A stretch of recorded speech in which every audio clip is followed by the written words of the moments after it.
Assalamualaikum warahmatullahi wabarakatuh. Perkenalkan, nama saya Ulfitus Saada. Di sini saya akan memaparkan tentang pembagian idgham dalam buku Al-Muyassar fi Ilmu Tajwid. Yang pertama adalah idgham berdasarkan hubungan antara dua huruf, yaitu penggabungan dua huruf yang menjadi satu karena adanya pengaruh antara dua huruf tersebut. Yang pertama adalah idgham mutamal filen, yaitu ketika ada dua huruf yang makhraj dan sifatnya itu sama. Seperti itu, huruf ya bertemu dengan huruf ya, ba bertemu dengan huruf ba, dan huruf ta bertemu dengan huruf ta.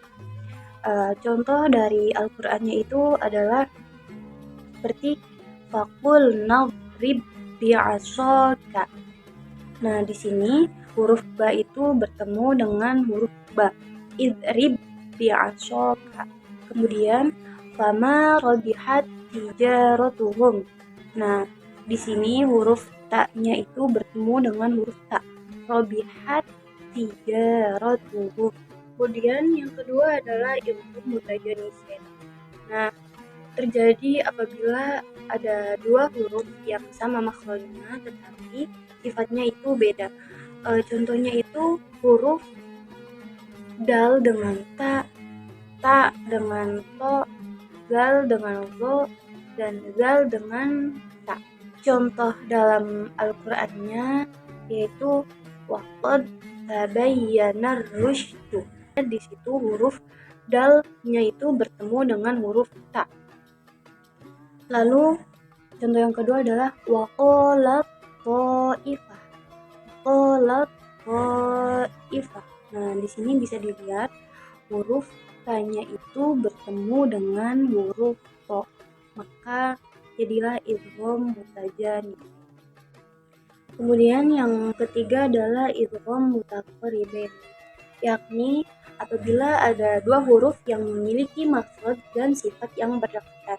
Contoh hurufnya itu seperti huruf dal dan sin, ro dan huruf lam, qaf dan ta.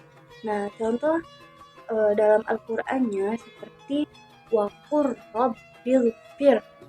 Nah, bisa dilihat di sini waqul rabbil fir, lamnya itu bertemu dengan huruf ro. Nah, menurut pendapat Sibawayh yang menganggap huruf ro dan lam berasal dari makhraj yang berdekatan.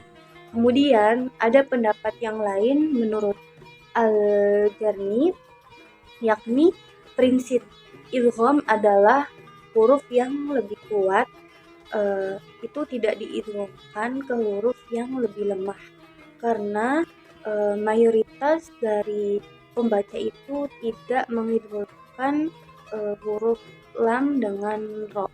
Nah, contohnya bisa dilihat wayaghfir lakum. Nah, di sini tidak diidghamkan karena ro-nya itu lebih kuat dari huruf lam, disebabkan sifatnya itu yang takrib. Kemudian berlanjut ke pembagian idgham yang kedua, yakni jenis idgham berdasarkan tingkat pengaruhnya.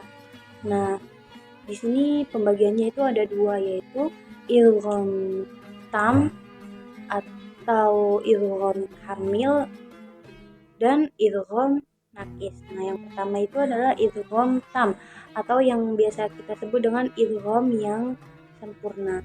Nah, idgham ini disebabkan jika huruf pertama itu sepenuhnya melebur ke huruf yang kedua baik secara makhraj dan sifatnya. Nah, idgham tam ini terjadi apabila kedua huruf tersebut sama ataupun mirip.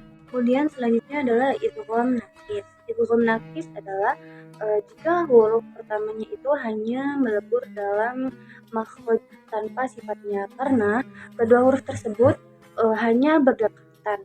Maka bentuk huruf yang pertamanya itu berubah menjadi bentuk huruf yang kedua, tetapi sifat hurufnya itu tetap terdengar sifat huruf yang pertama. Nah, sisa sifat huruf pertamanya itu bisa berupa gunnah, itbaq, dan isti'la. Yaitu yang pertama adalah gunnah. Seperti pada penggabungan nun mati atau tanwin. Contohnya itu seperti di huruf ya dan wawu, yakni may yaqulu miu waliyin. Nah, yang kedua adalah itbaq. Seperti pada penggabungan huruf to ke huruf nun. Contohnya adalah ahadtu, ahadtu, basaltu, basaltu. Nah, lalu selanjutnya adalah isti'la, yakni seperti pada penggabungan huruf qaf ke ka. Contohnya adalah alam nakhluqkum. Nah, bisa dilihat di sini huruf ko-nya itu ada penggabungan ke huruf ka. Namun ada sebagian yang membaca huruf ko dengan ka. Ini adalah sebagai idgham tam, yaitu dengan menghilangkan sifat isti'lanya yang tadi sehingga qafnya itu berubah sempurna menjadi ka. Nah, ini itu berdasarkan riwayat Imam Hafiz dari Asim. Kemudian berlanjut pada pembagian yang ketiga, yakni jenis idgham berdasarkan wajib atau tidaknya. Nah, melalui kajian terhadap metode para qori dalam idgham ini diketahui bahwa beberapanya itu bersifat wajib dan sebagian yang lain diperbolehkan, dan ada juga yang tidak memperbolehkannya karena tergantung pada huruf-hurufnya tersebut. Nah, yang pertama adalah idgham utama lain. Wajib dilakukan menurut semua qori. Kemudian idgham mutajanisain ini wajib dilakukan menurut mayoritas qori. Lalu idgham mutaqarribain. Nah, sebagian qori ada yang menyebutnya itu diidghamkan dan sebagian qori yang lainnya diidharkan. Namun dalam riwayat Imam Hafiz dari Asim, umumnya huruf-huruf yang berdekatan ini dibaca izhar dalam beberapa kasus. Yang pertama izhar dalam huruf za. Contohnya itu adalah wa id zayyana. Saya lihat di sini wa id zayyana dibaca izhar atau jelas. Lalu izhar pada huruf dal. Contohnya itu adalah laqad ja'akum. Nah, di sini dibacanya izhar. Kemudian dalam huruf ta. Contohnya adalah kadzabat samud, kadzabat samud. Nah, di sini juga dibaca izhar. Dan idgham tidak dapat dilakukan dalam beberapa kondisi, dan hal yang pentingnya itu yang pertama, jika kedua huruf memiliki makhraj dan sifat yang berjauhan. Lalu yang kedua, jika huruf pertamanya itu memiliki sifat yang kuat yang akan hilang jika diidghamkan, sehingga huruf tersebut berubah dari yang kuat menjadi lemah. Ada 8 huruf yang tidak bisa diidghamkan karena sifat suaranya itu yang menonjol, yaitu yang pertama ada huruf shin karena sifatnya tafasyi, lalu huruf dod karena sifatnya itu adalah istiqalah, kemudian huruf ro sifatnya yang takrir, kemudian huruf so, zai, dan sin yang sifatnya di sini adalah sofir, kemudian huruf mim yang sifatnya adalah gunnah atau berdengung, dan yang terakhir adalah huruf fa. Baik, mungkin sekian pemaparan dari saya. Kurang dan kurangnya saya mohon maaf. Wassalamualaikum warahmatullahi wabarakatuh.